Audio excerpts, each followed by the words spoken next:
Toda vez que a gente compra uma plantinha nova ou ganha uma planta de presente, surge a dúvida: onde colocar essa planta? E na maioria das vezes, essa dúvida aparece porque a gente fica sem saber se é uma planta de sombra, se pode colocar no sol. Para a gente entender e descobrir qual o melhor lugar para a nossa plantinha, precisamos saber que toda planta precisa de iluminação.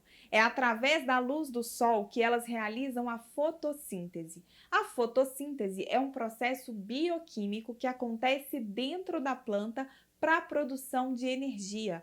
Ou seja, a planta, através da luz do sol, consegue produzir o seu próprio alimento, a sua própria energia. E baseado na eficiência que essas plantas têm de captar essa luz do sol, elas são classificadas em três categorias diferentes: plantas de sol pleno, plantas de meia sombra e plantas de sombra. As plantas de sombra conseguem absorver a luz do sol de maneira muito eficiente. Elas não precisam que essa luz do sol esteja incidindo diretamente nelas. Não precisa que os raios de sol encostem ali nas folhinhas. Quando elas estão na sombra, em um lugar arejado, bem iluminado, com claridade natural, já é o suficiente para que elas consigam absorver essa luminosidade e realizar a fotossíntese normalmente. Já as plantas de meia sombra precisam de um pouco de luz direta do sol e depois elas podem ficar num local sombreado, com iluminação indireta, com claridade. E aí sim elas realizam a fotossíntese normalmente.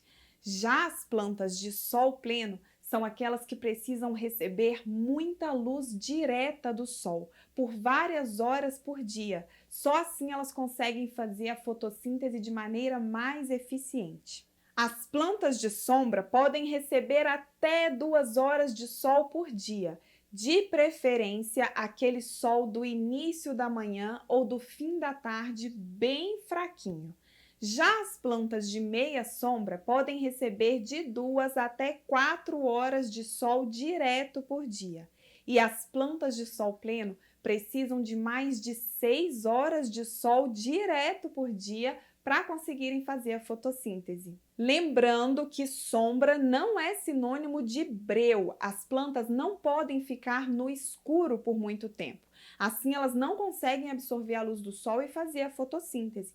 Aquelas plantas de sombra e de meia sombra precisam de locais iluminados indiretamente, com muita claridade natural. Então, se você vai colocar essas plantinhas dentro de casa, prefira deixá-las próximo às janelas, às portas de vidro, às varandas. Dessa maneira, elas conseguem absorver indiretamente a luz do sol. E para finalizar esse vídeo, alguns exemplos de plantas de sol pleno são girassol, azaleia, petúnia, as hortaliças de maneira geral que a gente costuma cultivar na horta e a rosa do deserto. Já como exemplo de plantas de meia sombra, nós temos os antúrios, o lírio da paz e a espada de São Jorge. E para finalizar, alguns exemplos de plantas de sombra são a zamioculca, a pacová, a violeta e o bambu da sorte.